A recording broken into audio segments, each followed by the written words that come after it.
నమస్తే సార్. ఏంటి లేఖ రాయాల్సిన అవసరం 3-4 రోజుల తర్వాత ప్రమాణ స్వీకారం చేసిన తర్వాత లేఖ రాయాల్సిన అవసరం ఎందుకు వచ్చింది ఇప్పుడు? అందరికీ నమస్కారం సార్. సార్, గత 2 రోజుల నుంచి తెలుగుదేశం పార్టీ మీడియా వ్యవస్థలు దాని సపోర్టింగ్గా ఉండేటటువంటి పత్రికల్లో వస్తున్నటువంటి వార్తలకి స్పందిస్తూ ఆ లేఖ రాయాల్సినటువంటి అవసరం వచ్చింది. వైఎస్ఆర్ కాంగ్రెస్ పార్టీ ఈ రాష్ట్రంలో 39.37% ఓటింగ్ సాధించినటువంటి ప్రతిపక్ష హోదా కలిగినటువంటి పార్టీ.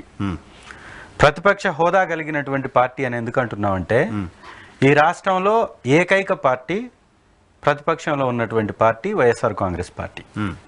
మిగిలినటువంటి పార్టీలన్నీ జతకట్టాయి, ప్రభుత్వంలో భాగస్వాములయ్యాయి, కేబినెట్ పదవుల్ని పంచుకున్నాయి. మరి ఇప్పుడు ప్రజల గొంతుక వినిపించాల్సినటువంటి బాధ్యత కలిగినటువంటి ఏకైక party, only one party YSR Congress party. అందుకే ఖచ్చితంగా ప్రతిపక్ష హోదా అన్ని విధాలా కలిగినటువంటి పార్టీ మా పార్టీ. కాబట్టి ప్రతిపక్ష నాయకుడిగా జగన్ గారికి ముఖ్యమంత్రి గారు ప్రమాణ స్వీకారం చేసిన తర్వాత వారికి అవకాశం ఇవ్వాల్సినటువంటి సందర్భంలో అది ఇవ్వకుండా కేబినెట్ మంత్రులతోటి చేయించిన తర్వాత ఆ అవకాశాన్ని ఇచ్చారు. వారు దానికి సమాధానం చెప్పుకుంటూ వారు ఏమంటారంటే 10% ఓటింగ్ రాలేదు, 10% సీట్లు రాలేదు, అందుకే ప్రతిపక్ష హోదా మేము ఇవ్వలేదు, ఇంకా మేము చాలా ఉదార స్వభావంతో ముందే అవకాశం ఇచ్చామని వాళ్ళు చెప్పుకుంటూ ఊతరగొడుతూ. 75 మంది ఎమ్మెల్యేలు, ఆయన ఒక ఎమ్మెల్యే అంతే. ఆయన్ని మేము మంత్రులు వచ్చే గేట్ ద్వారా వచ్చే అవకాశం కల్పించాము, మంత్రుల తర్వాత ప్రమాణ స్వీకారం చేసే అవకాశం కల్పించాము. చాలా పెద్ద మనసుతో చంద్రబాబు నాయుడు గారు తీసుకున్న నిర్ణయంగా దాన్ని టీడీపీ చెప్తోంది. ఈ చెప్పేటటువంటి వారికి కానీ ఆ మీడియా వ్యవస్థలకు కానీ నిజాలేంటో తెలియక కాదు, నిజాలు మాట్లాడడం అలవాటు లేక మాట్లాడుతున్నటువంటి విధానం. ఇదే తెలుగుదేశం పార్టీ లోక్సభలో దాదాపుగా 1984 ఆ పార్టీ పెట్టిన మొట్టమొదటి లోక్సభ ఎలక్షన్స్లో పోటీ చేసినప్పుడు 30 సీట్లు వచ్చాయి. ఆ రోజు లోక్సభలో ప్రతిపక్ష హోదా తెలుగుదేశం పార్టీకి దక్కింది.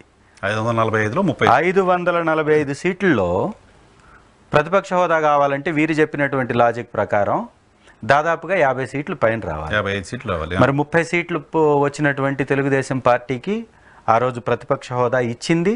లోక్సభలో వీరి ప్రతిపక్ష నాయకుడిగా పర్వతనేని ఉపేంద్ర గారు ఆ రోజు వ్యవహరించారు.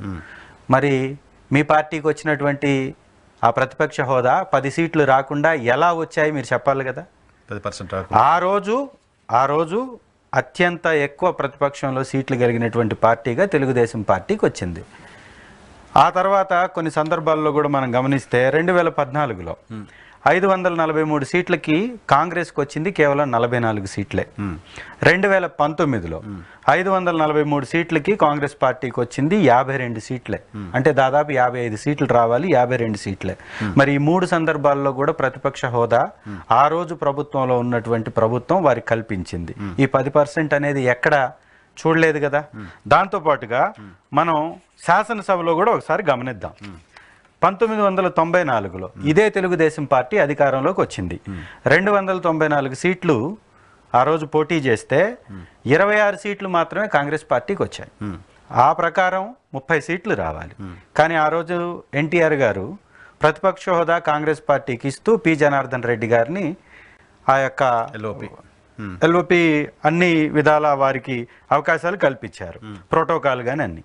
తర్వాత ఇంకొక రాష్ట్రంలో కూడా గమనిద్దాం. ఏపీతో పాటు ఢిల్లీలో 2015లో 70 సీట్లకు గాను ఆమ్ ఆద్మీ పార్టీ 67 సీట్లు సాధిస్తే 3 సీట్లు మాత్రమే బీజేపీకి వచ్చాయి. మరి ఢిల్లీలో కూడా ఆమ్ ఆద్మీ పార్టీ పెద్ద మనసు చేసుకొని 7 సీట్లు రావాల్సి ఉన్నా కూడా 3 సీట్లు వచ్చినటువంటి బీజేపీ పార్టీకి ఇచ్చింది అవకాశం. ఆ తర్వాత మళ్ళీ మన పక్క రాష్ట్రం అయినటువంటి తెలంగాణలో 2018లో 119 సీట్లకి కాంగ్రెస్కి 19 వచ్చాయి. ఆ తర్వాత 13 మంది కాంగ్రెస్ పార్టీ నుంచి టిఆర్ఎస్ పార్టీలోకి జాయిన్ అయ్యారు. అప్పుడు మిగిలింది వాళ్ళకి కేవలం 6గురే. అప్పుడు 7 మంది శాసనసభ్యులు కలిగినటువంటి ఎంఐఎం పార్టీకి ప్రతిపక్ష హోదా కల్పించారు. సో 119లో 10% అంటే 12 సీట్లు రావాలి. 7 సీట్లు వచ్చినటువంటి ఎంఐఎంకి ఆ రోజు ప్రతిపక్ష హోదా ఇచ్చారు. మరి ఇవాళ ఈ ఉదంతాలన్నీ ఎగ్జాంపుల్గా మన కళ్ళ ముందు కనపడుతున్నప్పుడు మీ తెలుగుదేశం పార్టీ ఒకసారి ప్రతిపక్షంలో కూర్చుంది 30 సీట్లతోటి. ఆ రోజు కూడా మీకు అన్ని సీట్లు లేవు, 10% కూర్చుంది. ఒకసారి ఇచ్చింది ఎన్టీ రామారావు గారు 1994లో పిజేఆర్ గారు 26 సీట్లు వచ్చినటువంటి కాంగ్రెస్ పార్టీకి ప్రతిపక్ష హోదా ఇచ్చింది. మరి ఇన్ని ఉదాంతాలు మన కళ్ళ ముందు కనపడుతున్నా కూడా 39.17% గతంలో తెలుగుదేశం పార్టీకి 2019లో వచ్చిన సందర్భంగా వారు ప్రతిపక్షంలో కూర్చున్నారు. 39.17% ప్రజలు ఓట్లేసినటువంటి తెలుగుదేశం పార్టీ ప్రతిపక్షంలో కూర్చోంగా లేనిది 39.47%. తెలుగుదేశానికంటే 0.3% అధికంగా ఓటు శాతాన్ని సాధించినటువంటి వైఎస్ఆర్ కాంగ్రెస్ పార్టీకి ఎందుకు లేదు ప్రతిపక్షంలో కూర్చునే హక్కు అని అడుగుతున్నారు. లేదంటే మీకు పర్సెంటేజ్ ఆఫ్ ఓటింగ్ ఎక్కువ ఉందేమో కానీ నంబర్ ఆఫ్ సీటింగ్ తక్కువ ఉంది కదా. 23 వాళ్ళు గెలిచింది. ఇన్ని ఉదాహరణలు చెప్తున్నాం, మీరు గెలిచింది 11. ఇన్ని ఉదాహరణలు చెప్తున్నాం. దేశాన్ని పరిపాలించేటటువంటి చట్టాలు చేసే లోక్సభలోనే మీరు ఆ యొక్క వెసులుబాటుని పొందున్నారు గతంలో. మరి ఇక్కడ ఎందుకు? ప్రతిపక్షం అంటే ప్రజాపక్షం, ప్రజల పక్షాన నిలబడి పోరాటం చేసేటటువంటి ప్రతిపక్షం లేకపోతే ప్రజాస్వామ్యానికి గొడ్డల పెట్టుగా మారుతుంది. ప్రజల వైపున మాట్లాడేటటువంటి పార్టీ లేకపోతే ప్రజాస్వామ్యం రక్షించబడదు. కానీ ఒక సాంప్రదాయం, ఒక ట్రెడిషన్ పెట్టుకున్నప్పుడు 10% ఓటింగ్ ఉండాలి, వాళ్ళ క్యాబినెట్ హోదా ఇవ్వాలన్నా, స్టాఫ్ని ఇవ్వాలన్నా, ఇతర క్యాబినెట్ మంత్రి స్థాయిలో ట్రీట్ చేయాలన్నా 10% ఇవ్వాలన్నా ఒక ప్రొసీజర్ పెట్టుకున్నారు. శాసన వ్యవస్థ చాలా సంవత్సరాలుగా ఫాలో అవుతూ వస్తుంది. దాన్ని ఇప్పుడు బ్రేక్ చేయమని ఎలా అడగలరు? ట్రెడిషన్గా పెట్టుకోవడం వేరు, నిబంధనలు ఉండడం వేరు. నిబంధనలు ఎక్కడా కూడా 10 సీట్లు వస్తే తప్ప ఇవ్వకూడదు అనేటటువంటి నిబంధన లేదు. 10% 10 సీట్లు వస్తే తప్ప 10% సీట్లు వస్తే తప్ప ఇవ్వాలనేటటువంటి నిబంధన ఎక్కడా కూడా లేదు. ట్రెడిషన్ అనేది, అలవాటు అనేది, సంస్కృతి అనేది మీరు మార్చవచ్చు. గతంలో అనేక సందర్భాల్లో మార్చి ఉంది. తెలుగుదేశం పార్టీ ఆ విధంగా కూడా లబ్ధి పొంది ఉంది, లోక్సభలోనే లబ్ధి పొంది ఉంది. ఇవాళ మీరు ఒక మంచి పరిపాలన అందించే ఉద్దేశం కానీ కలిగి ఉంటే ప్రతిపక్షంలో ఎవరు కూర్చుంటే మీకేమి? ప్రతిపక్షం ఉంటేనే కదా ప్రజాపక్షాన పోరాడేటటువంటి అవకాశం ఉంటుంది. ఎందుకు వీరు ఇలా చేస్తున్నారు? ఎందుకు ఒక ప్రతిపక్ష నాయకుడిని పామును కొట్టి చంపినట్టుగా చంపాలి అన్నటువంటి వ్యక్తిని ఎందుకు అత్యున్నతమైనటువంటి ఒక పదవిలో కూర్చోబెట్టారు? ఏ విధంగా వైఎస్ఆర్ కాంగ్రెస్ పార్టీ గొంతు నొక్కాలనుకుంటున్నారు? ఇవన్నీ చేయడానికి కారణం ఏంటంటే వీళ్ళు చేసేటటువంటి దుర్మార్గాలు, వీళ్ళు చేసేటటువంటి విధ్వంసాలు, వీళ్ళు దోచుకున్నటువంటి లెక్కలు బయటకు రాకూడదంటే మీరు ప్రతిపక్షం ఉండకూడదు కాబట్టి ఇది చేస్తున్నారు. ప్రతిపక్షానికి కావాల్సిన నంబర్ కూడా మీకు ఇవ్వకుండా మిమ్మల్ని ఓడిస్తే మీరు దాన్ని యాక్సెప్ట్ చేయకుండా ప్రతిపక్షం మాకేదో అధికార పక్షం ప్రతిపక్ష హోదా ఇవ్వలేదు అంటూ గొడవ చేయడం, యాగి చేయడం ఏ రకంగా సమర్థించుకుంటారు? ఇన్ని ఉదాహరణలు చెప్పిన తర్వాత కూడా ప్రతిపక్షం హోదా ఇవ్వకూడదు అని కానీ ప్రభుత్వం అనుకుంటే ప్రతిపక్షం లేకుండా చెయ్యాలనే ఉద్దేశం తప్ప మరొకటి కానే కాదు. ఎందుకు? ప్రజలు 39.47% ఓట్లు వేశారు. 1,30,00,000 మంది పైచిలుకు వైఎస్ఆర్ కాంగ్రెస్ పార్టీకి ఓట్లు వేశారు. ఎందుకు వేశారండి?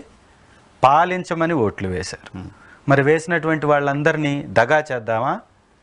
వారి యొక్క ఓటుకి విలువ లేకుండా చేద్దామా? వారి యొక్క వాణిని శాసనసభలో వినిపించకుండా లేకుండా చేద్దామా? అట్లా కాదు. ఇప్పుడు అట్లా కూడా పోయినసారి పవన్ కళ్యాణ్ గారికి ఒక సీట్ వచ్చింది, ఆయన ఓడిపోయాడు 2 చోట్ల. ఆయనకు కూడా 15-16 లక్షల మంది ఓట్లు వేశారు. మాకు అక్కడ అవకాశం కల్పించడానికి ఇంకేదో అడగడానికి ఉండదు కదా. ఎవరు జనసేనని మాట్లాడొద్దని అన్నారా?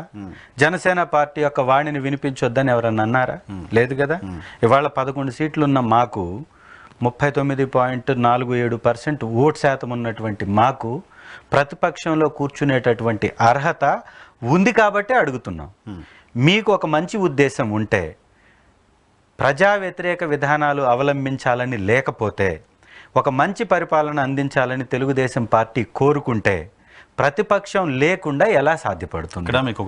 అధికార పక్షాన్ని గుర్తు చేస్తా, ప్రశ్నించేటటువంటి గొంతుక లేకుండా చెయ్యాలి అనుకోవడం ఒక దుర్మార్గ చర్య కాదా? ఉండాల్సిందే ప్రతిపక్ష గొంతు, లేకపోతే ప్రజల గొంతు ఎవరు ఎప్పుడు నొక్కలేరు. కానీ మీ పార్టీ నాయకుడు, ప్రస్తుత మాజీ ముఖ్యమంత్రి జగన్మోహన్ రెడ్డి గారు గతంలో అసెంబ్లీ వేదికగా చంద్రబాబు నాయుడు గారిని ఉద్దేశించి 23 మంది ఉన్నారు, నేను 4 తీసుకుంటే నీకు ప్రతిపక్ష హోదా కూడా ఉండదు అని సవాల్ చేయడం నిజం కదా?